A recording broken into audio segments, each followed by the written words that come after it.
कई लोग को अच्छा नहीं लगेगा, लेकिन मुझे लगता है कि हंसाने का प्रयास करूंगा। और मार्मिक कविता है स्क्वाडन लाइफ के ऊपर, चूंकि स्क्वाडन वाले ज्यादा हैं।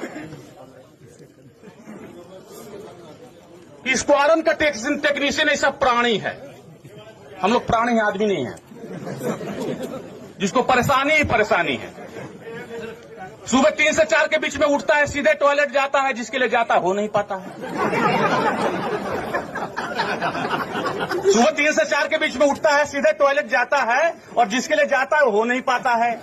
और जब हो नहीं पाता है तो चाहकर भी कुछ धो नहीं पाता है, तो नल से पानी और आंख से आंसू निकालता है तत्काल, और सीधे पहनता है ओवरऑल। इधर मिसेज उठकर नाश्ता बनाती है, और उसे स्क्वाडन जाने से, डीएसएस जाने से रोक नहीं पाती है। तो जिस वक्त टेक्नीशियन को होना चाहिए अपने बीबी के बाहों में, उस वक्त होता है स्क्वाडन के राहों में। जिस वक्त स्क्वाडन बीवी को होना चाहिए, टेक्नीशियन को होना चाहिए अपनी बीवी के बाहों में, उस वक्त होता है स्क्वाडन की राहों में। स्क्वाडन आते हैं, वो सुनता है गाली, और टेक्नीशियन के लिए गाली और उसका रोज का है कव्वाली,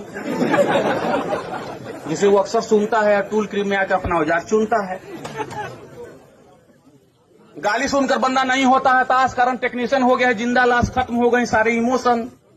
और जब डीआई कर लेता है तो उसमें लगता है मोशन। तो जैसे ही मोशन लगता है, फुल मोशन के साथ टॉयलेट की तरफ भागता है, लेकिन बीच में ही जकड़ लिया जाता है, डेस्क का इसी तरह पकड़ लिया जाता है।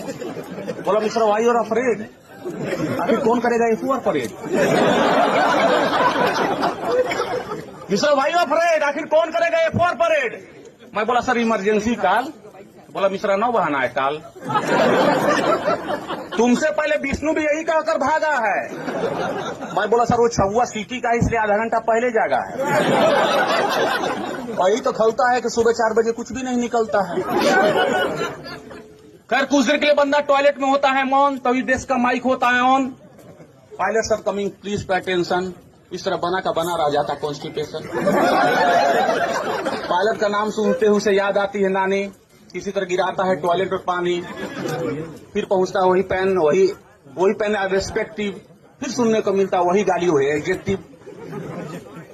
जब जहाज चला जाता है तो लेता है बंदा चैन की सांस, तभी सेक्शन आईसी आता है उसके पास। बोला मिश्रा तुम्हारे साथ क्या प्रॉब्लम है? टॉयलेट के जाते हो, आधा घंटा वहीं लगाते हो, मुझे तो लगता है वहां पर किसी को ट्यूशन पढ़ाते हो। खैर टीआरएस करते धरते 2 बज गए, बताती है घड़ी की सुई। तो मैं सोचा आज की नौकरी पूरी हुई, लेकिन जब नाइट फ्लाइंग का मिलता है संदेश, तो मुरझा जाता है उसका फेस। सीधे घर आता है, लंच लेता है, पसर जाता है।